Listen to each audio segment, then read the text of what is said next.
Hello everyone, Alien Volt here, and I am playing Dying Light. This is my first impressions video. Now let's look at the options first. Alright, controls. Pretty basic configuration, at least it reads my keyboard and mouse. Looks like key bindings are rebindable, which is nice. I really hate when games don't allow you to do that. Very frustrating.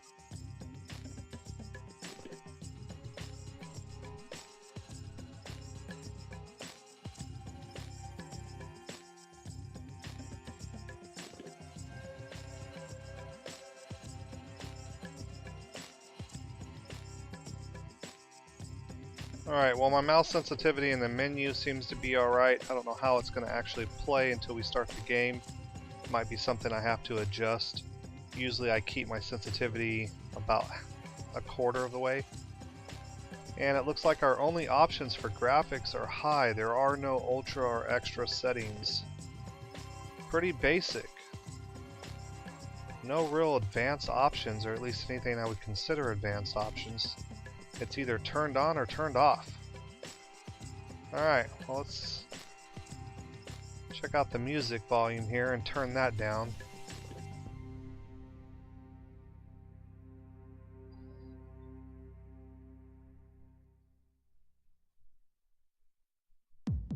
Pretty basic settings.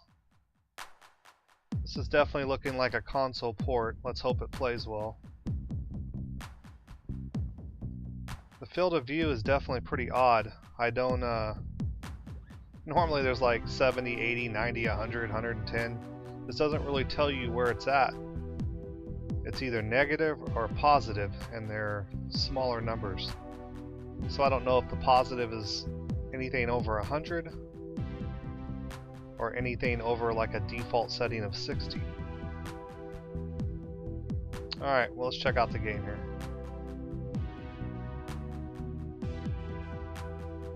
Alright, so the game starts you off in a tower which ends up serving as your base camp.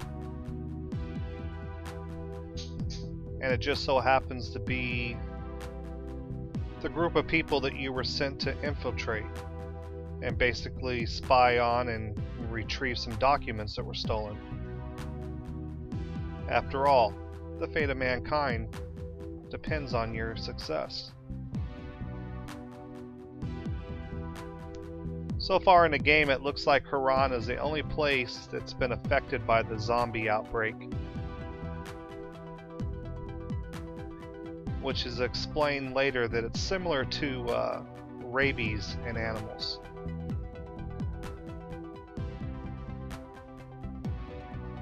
Now graphically, this is a pretty good looking game, especially the lighting effects and the physics.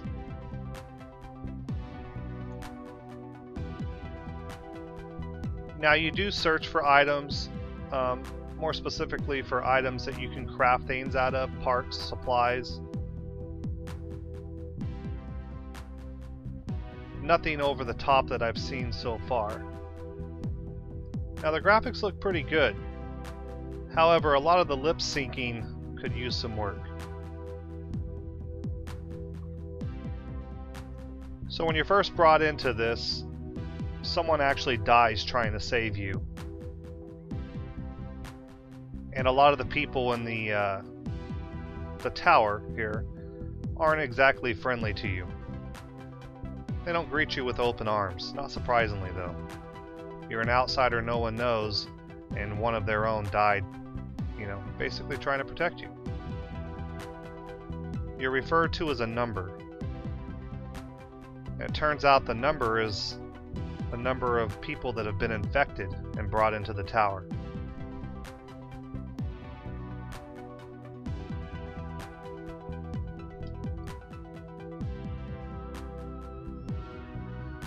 The game itself plays out like a lot of other zombie survival horror games. You are going to collect things, like I said, mostly for scavenging for parts for crafting, as well as doing missions where you're going to run and complete this objective or complete that objective.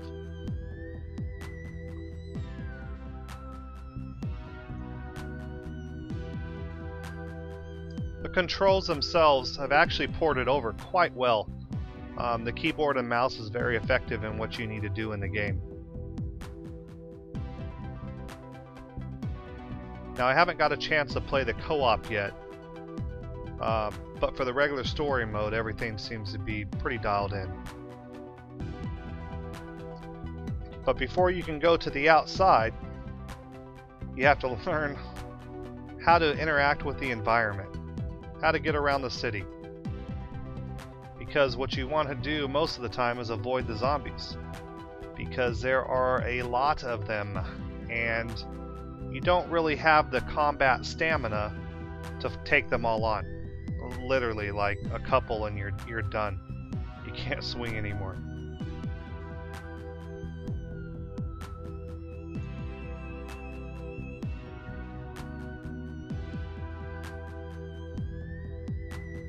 Now this guy ends up becoming your go-to guy. He's apparently second in command from what I've seen so far, and you have to go through him to get orders from the guy that you're actually trying to get to.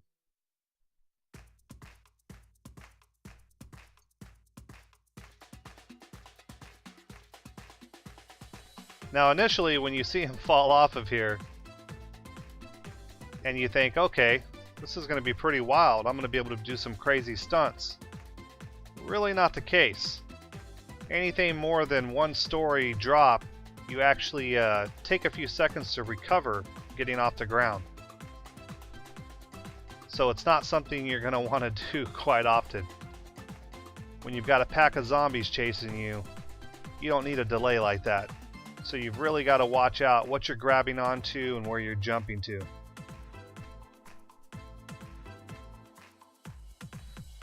One slip up and that could mean starting over, or at least starting over from the closest areas you checked off at.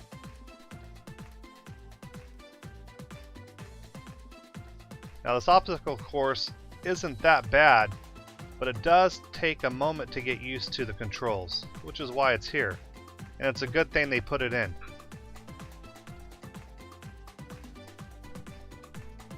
Because as you see right here, it's not exactly easy to jump where you're supposed to be jumping to. And once you miss, there's no way back up. You actually have to run back around the obstacle course to try it again.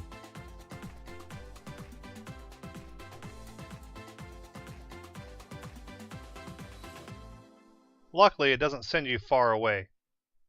So you drop down one story, you have to run back around to get back to the top here so you can start over. And it's really not that bad once you get the hang of it. One of the things you have to do is just line up the dot in the center of your screen, which is normally your aperture for aiming, and just put it where you want to actually jump. And then it's pretty easy. You just have to get used to doing that.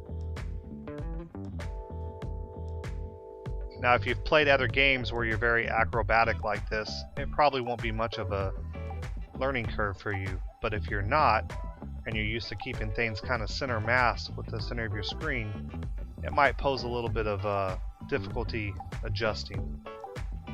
It took me a few times to get that down. After that, it was pretty simple.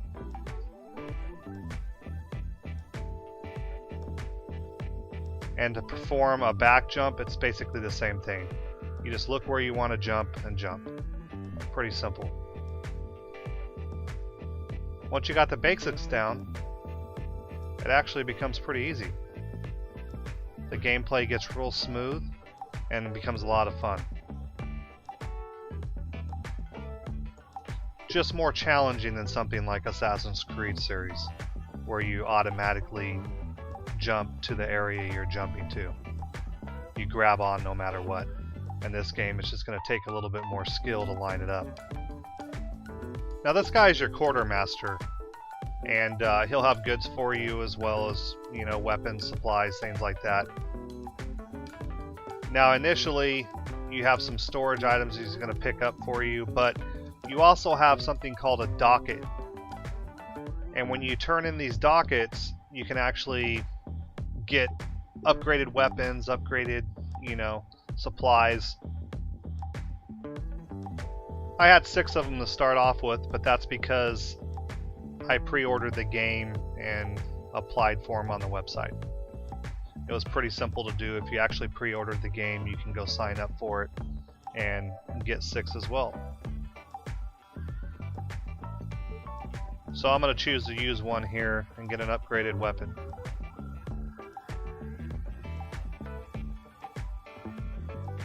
So I got an upgraded wrench. Well, not a gun I was hoping for, but definitely something different. Now outside of the quartermaster, you also have skills. Kind of talent points: survivor, agility, and power. Now you earn the points by doing things in the game. And when you get the points, the first one is pretty much a must. You have to put it here. I'm assuming the ones that follow, you'll be able to have a little bit more leeway of where you actually put them. This one, of course, is pretty important. The ability to pick locks and, you know, throw firecrackers, things like that. Basically to survive, which is what it's there for. Now once you get outside and get in the world, it's actually a pretty nice environment. But as you'll see here, I'm pretty much out of stamina just off of one zombie. Now, I'm assuming that once you get your points and you fill up agility, you're going to be able to take on more zombies than just the one-on-one combat scenarios with zombies that you're initially stuck with. Now, outside of the tower, you actually find quite a lot of supplies. In fact, I managed to fill up my inventory, well, at least with weapons. A lot of things will stack, so you'll be able to continue to pick things up. But they did a really good job with the city. I mean, they really brought it to life. It looks really good. The character handles and moves very well. I'm actually really surprised. I was really concerned when I saw the menu screen initially because of the very limited graphical options. Now, I'd still like to see more options for a PC. I mean, this is not PlayStation or Xbox. We don't have limited graphical performance issues. Simply turning features on and off isn't something that we should be stuck with. We should be able to fine-tune those options to get the best performance and visual quality that we can get out of the game, according to what type of computer system we have. I mean, someone that spends $4,000 on running quad video cards doesn't want to be limited to an on and off button. That's not me, but there are plenty of people out there that do that. I really like the map interface that shows you where you're going for your quest. It makes it very easy to follow and get to where you need to go. So far, most of the quests that I've done in the game have been just like this one. You're running to the point that you need to go to and you complete an objective. Whether it's picking something up, turning something on, or setting a trap. And sometimes it's just talking to someone. But one thing to keep in mind is that depending on where you're going and what you're doing, some of the obstacles that actually get to require you to jump to them. And there might be a very minimal margin of error, or you're going to fall and either take damage or attract the zombies that are there and end up dying. So although the task might be simple enough, actually getting to it safely and getting out without either dying or taking a lot of damage. For example, you use firecrackers to actually attract the zombies to a different location or distract them away from where you actually intend to go. So in doing this, it's not as simple as throwing one set of firecrackers and all the zombies are going to run to it and you're going to be able to get to where you need to go. No, they stop popping long before you get all the zombies sometimes to them. So you may end up having to throw 6 or 7 packages of firecrackers before you actually get a safe zone where you can get down and get to the object that you need. Well, if you've only got 10 firecrackers, that could really pose a problem for additional objectives. So you can see we're scavenging and coming up with supplies is going to be pretty important in this game. So far, I'm very happy with this game. I'm having a lot of fun with it. I definitely recommend it. The co-op missions look like a lot of fun. I'll be playing with my son today, and so we'll probably be making some videos, and I'll be posting them up soon. So if you want to check back, you can check those out. So far, the single-player campaign does look to be challenging, which is going to be interesting to play. The storyline I've kind of already taken a guess at, and I posted that in my first episode video, you know, and I'm kind of torn because part of me wants to say, I knew it. I predicted this. And the other part wants to be surprised and completely wrong, so that way the whole storyline is just something more shocking and not so easily predicted.